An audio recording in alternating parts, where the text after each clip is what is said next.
10 things I wish I'd known when I was starting out as a bondage bottom. I've been doing this since 1997 in the public kink community, and I wish I'd had this information. My first thing that I wish I'd known as a bondage bottom was that I don't have to like every single type of bondage. There's chains and handcuffs and Western style rope and Asian aesthetic style rope and mummification and all these different types of things out there. I could be decorated or I could be tightly restricted. I could be into being efficiently bound down so that I can get onto, quote, the good stuff, or I can have bondage be the point. And I don't have to like all of them. And that's okay. The second thing I wish I had known was that I don't have to be as physically flexible or as physically tough as everyone else. I would see these images online, or I would watch other people's scenes and I would go, oh, I can't be a bondage bottom. I can't do that sort of stuff. So obviously there's something wrong with me, or if I would do a scene and I had to tap out, I wasn't good enough to be a bondage bottom. And it's not true.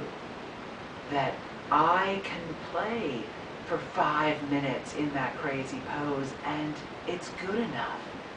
That I can choose not to be in a mummification or locked inside a box if I have claustrophobia, and it's good enough. That I can have fun no matter where my body is at. The third thing that I wish I'd known as a bondage bottom is that I don't have to be a porn actress or actor. That I can be whatever shape I am. That I could be a round-bellied bear. I could be a super curvaceous woman. I could be a size 0 proud Twiggy figure. I can be any shape or any flexibility. I can be in a wheelchair. I can be on crutches. I can be deaf or blind. I can have a dislocated shoulder and I can enjoy bondage. And that blew me away to find out that I can be who I am. I don't have to look like a porn actor or actress. I'm also learning that porn actors and actresses are extreme sports athletes. Taught me so much. That most of them have a career under 5 years because their bodies are being so taxed. It's why they're getting paid more. And if I am going to choose to pursue that path, that I have to take care of my body as if I am an extreme sports athlete. And part of that as well is what I call the 60th of a second rule. That photograph you saw in a magazine or online only took a single click of a lens to get. And just because it's been sitting on your laptop for the last 3 hours, it doesn't mean that they actually held it for 3 hours. And if it was in the video, it gets edited out that they farted. It gets edited out that there was a zit on their butt. They're not perfect either. Part of doing this stuff is number 4, which is that stretching is not only important, it can be sexy. I thought that if I was going to hold crazy positions, that I had to do all this stretching. But I realized that stretching in general, if I'm going to go for a 5-mile run, I need to stretch. And I should stretch throughout it and change positions and move my body around. But even if I'm going for a walk, going straight from sleeping out to that long walk is tough on my body. And it should be done for bondage too. Even if I'm, quote, only being tied into a chair, taking that moment that I'm stretching out here to stretch inward makes me not hurt as much later that day. And if I don't want to be doing this stuff, if I don't want to be contorting around, dancing with my partner is a great way to stretch.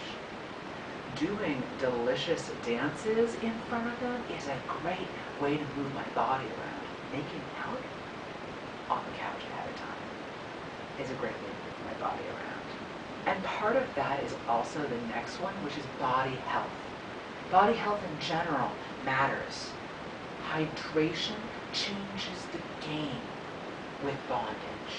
Having eaten not just some crackers ahead of time, but a meal with protein in it makes a huge world of difference. Having slept ahead of time, being in a good mental space, making sure that I've gone to the bathroom ahead of time.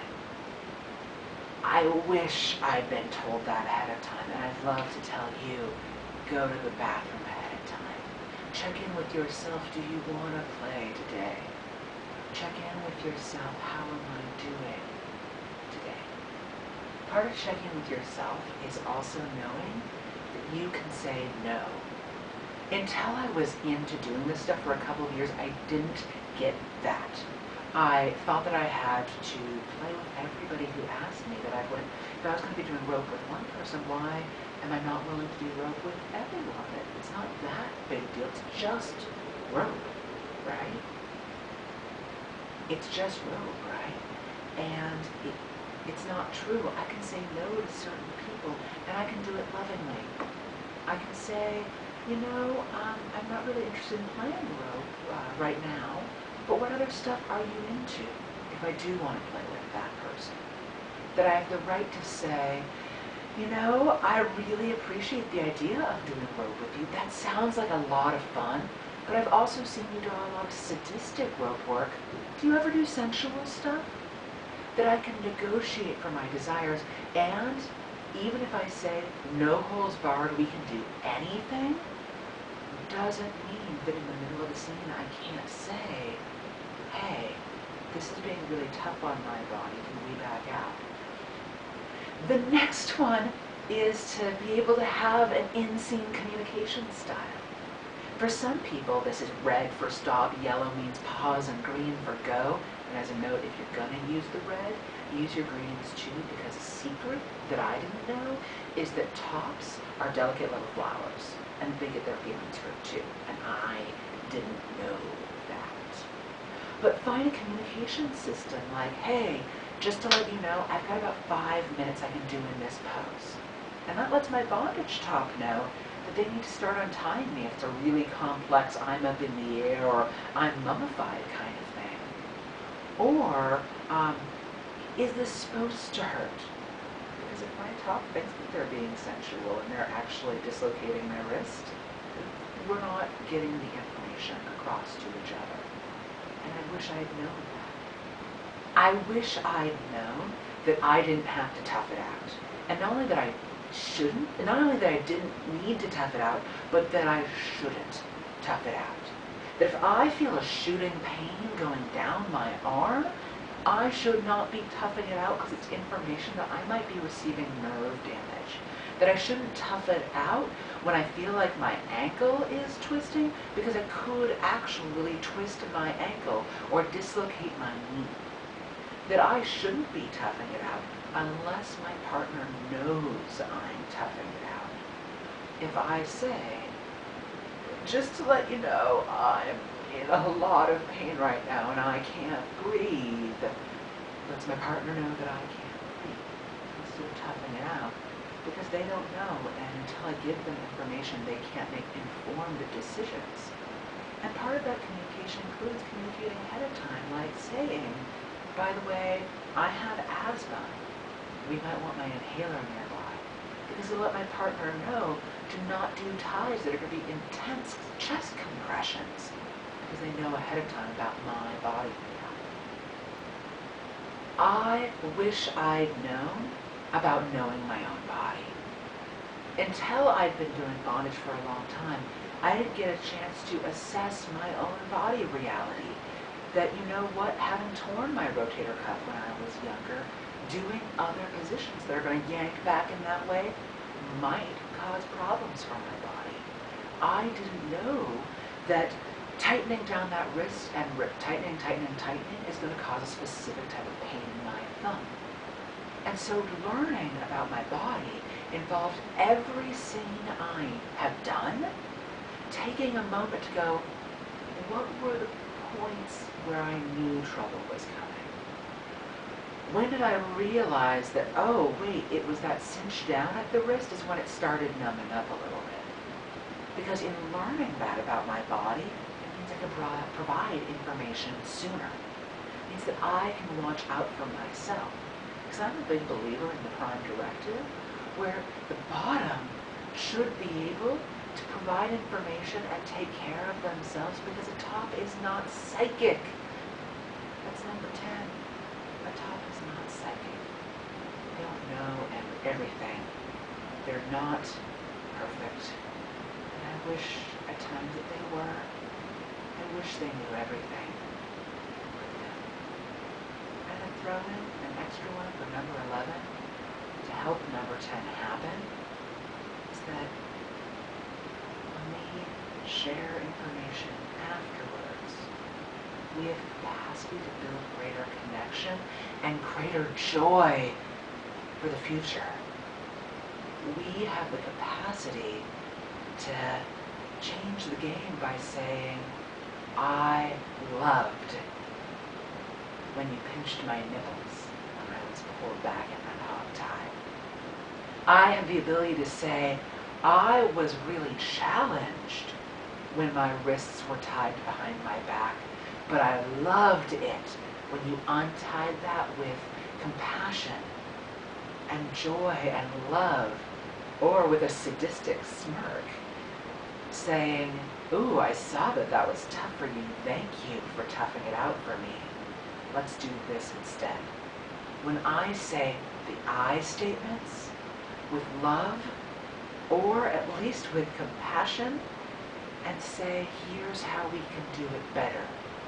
Instead of saying, you are a horrible person for not knowing, I have a higher likelihood for success next time. And a higher likelihood of getting what I want as a bondage bottom. And I want you to get what you want as a bondage bottom. My name is Lee Harrington, and thank you so much for joining me.